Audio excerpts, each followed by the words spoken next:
Kuha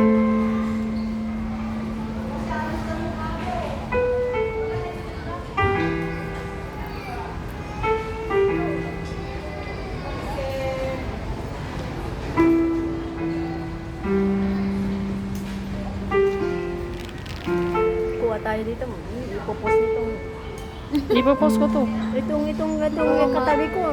Kumuha ng video eh. Baka sakit makalingon ako. Ikaw ipopost ko. Nagbablog din mga yan eh. Nagbablog din. Oh, ay may bayad yun eh. Ang ingay naman ni Silo. Pwede na rin, may 0.1.